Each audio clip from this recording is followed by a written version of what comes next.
Bonjour à tous, aujourd'hui, le bonheur des habitudes saines, je vais vous parler de faire sa vaisselle. Je sais à quel point vous aimez ça. J'en ai plusieurs qui aiment ça pour de vrai, mais il y en a d'autres aussi. En fait, en général, je pense qu'on est moins fan de faire la vaisselle.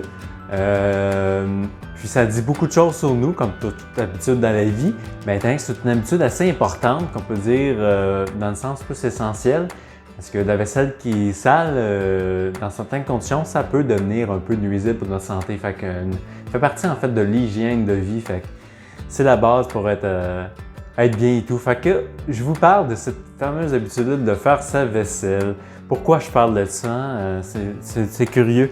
Puis on peut se demander, tu sais, quand on regarde une vaisselle sale, un verre qui est sale, là, pas vraiment le voir, j'ai des lumières aussi qui viennent éblouir le tout. Mais quand un verre commence à être sale, quand un instrument avec lequel on mange, on boit, une assiette et tout, commence à être sale, puis que c'est dû de faire la vaisselle, en quelle attitude, comment ça pourrait être bénéfique pour nous? Puis pour ce faire, je vais vous expliquer plus une façon de voir plus dans la pleine conscience, en fait. Comment, dans la pleine conscience, on peut observer ce qui nous entoure, en fait, avec une plus grande profondeur. Voir l'opportunité dans des fois des choses secrètes. Les maîtres l'ont compris, ça, souvent répéter les mêmes choses sans arrêt, ça amène des beaux résultats, surtout quand on apprend à le faire avec de plus en plus avec une meilleure attitude. Fait que c'est une question d'attitude de faire les choses. Quand on commence à faire sa vaisselle, on commence aussi à faire le ménage intérieur. Selon l'attitude, comment on fait les choses, si on est capable de trouver un peu plus de joie, tranquillement. Chaque fois qu'on fait de la vaisselle, c'est de la joie. La joie, c'est quelque chose qui est en nous. C'est pas dans la vaisselle, c'est quelque chose qui est déjà là en nous. C'est juste qu'on va cultiver un état, on va cultiver quelque chose. Ça nous permet de nous observer, voir qu'on a des choses à travailler souvent. La façon qu'on va faire la vaisselle, il y a tendance à avoir des taches, de la saleté qui reste.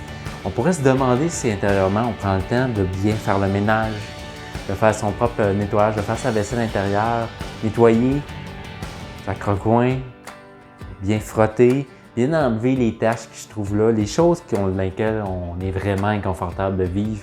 C'est ça le temps de faire le ménage de ça. Puis de juste s'observer comme ça, en faisant sa vaisselle.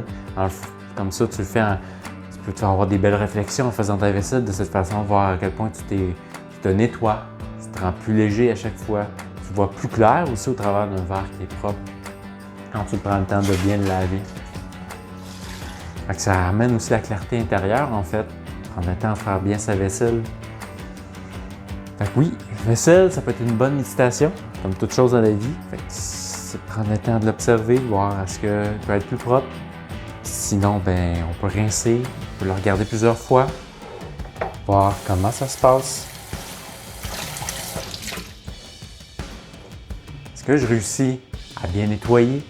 Est-ce que je réussis à prendre le temps de regarder ce que je fais aussi? C'est super important quand on fait la vaisselle, hein? Si on veut que ce soit propre, il faut regarder ce qu'on fait. Je pense qu'on l'a tous déjà vécu, de ne pas vraiment regarder ce qu'on fait dans la vaisselle, juste frotter. Puis on ne regarde pas après, puis il reste des choses. C'est ça, c'est la même chose qui sera faite à l'intérieur. Hein? On laisse des choses de côté, puis ces trucs-là, ils peuvent revenir plus tard.